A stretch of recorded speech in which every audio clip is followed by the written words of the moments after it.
The Magical Christmas Glasses, Part 2. The holiday season amplifies everything: joy and sorrow, connection and loneliness. When we can see beyond the surface, we have the opportunity to respond with compassion rather than judgment or indifference. Ms. Miracle gestured towards the coffee shop where Zoe worked. Perhaps Marcus would appreciate a kind word with his usual black coffee this afternoon. Zoe glanced at her watch and stood abruptly. "I'm going to be late for my shift. Can I come back and try this again later?" "The glasses will be here whenever you're ready," Ms. Miracle assured her. As Zoe hurried away, Ms. Miracle noticed she was looking at the passing shoppers with greater attention than before, the effect of the glasses lingering even after she'd removed them. Throughout the morning, a trickle of curious visitors stopped at the booth. Some approached with open skepticism, others with wistful hope. Ms. Miracle had a different pair of glasses for each person, selected with an intuition honed over decades of observing human nature. Not everyone experienced the same intensity of insight.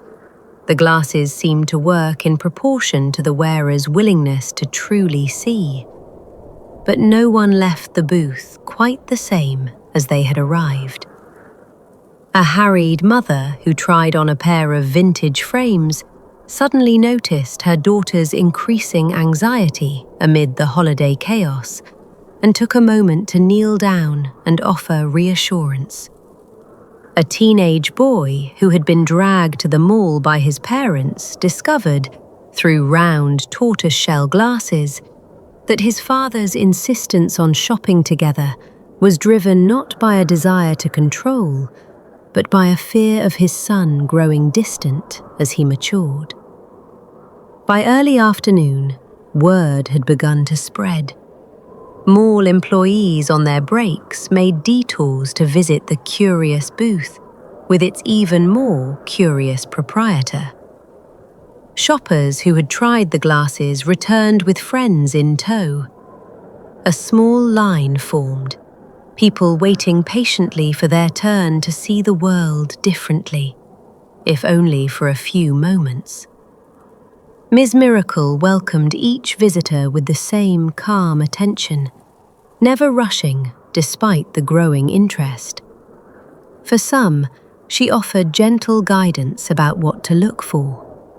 For others, she simply handed over the selected glasses and allowed their experience to unfold without interference.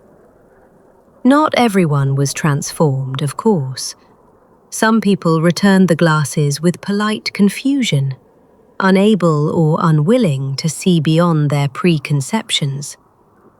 Others became uncomfortable with the heightened awareness and quickly moved on.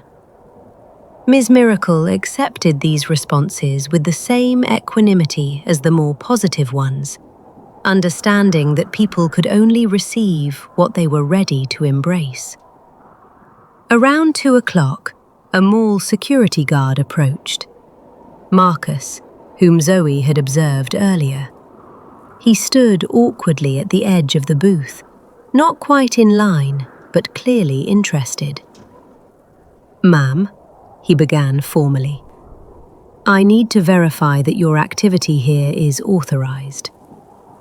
Ms. Miracle smiled, recognizing the request as the pretext it was. "Of course, Officer Marcus. All my paperwork is in order, but you're welcome to review it." She gestured to the chair across from her. "Would you like to sit while you check the documents?" Marcus hesitated, then sat, accepting the folder she offered. As he flipped through pages he clearly had no interest in reading, Ms. Miracle selected a pair of glasses with sturdy black frames. "Perhaps you'd like to try these while you review the paperwork," she suggested. "They might help you see the fine print more clearly." Marcus glanced around to ensure no one was watching, then put on the glasses. His expression remained neutral as he continued to pretend to read, but Ms. Miracle noticed a subtle shift in his posture as the glasses took effect. "What am I supposed to be seeing?" he asked quietly, not looking up from the papers. "Whatever you need to see," Ms. Miracle replied. "The glasses work differently for each person." Marcus finally raised his head, scanning the atrium through the glasses. Everyone looks, I don't know, more human somehow. Less like obstacles to manage and more like actual people. He focused on a group of teenagers that security usually watched closely. Those kids aren't causing trouble. They're just excited to be somewhere warm with their friends. Some of them don't have great home situations. He continued observing, his professional detachment gradually softening.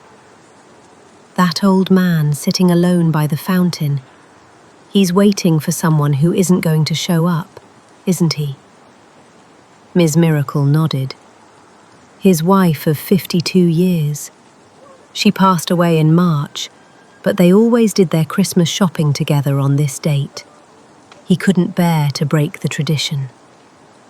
Watch the continuation of part 3 of the story on my YouTube channel, Empress Haven series.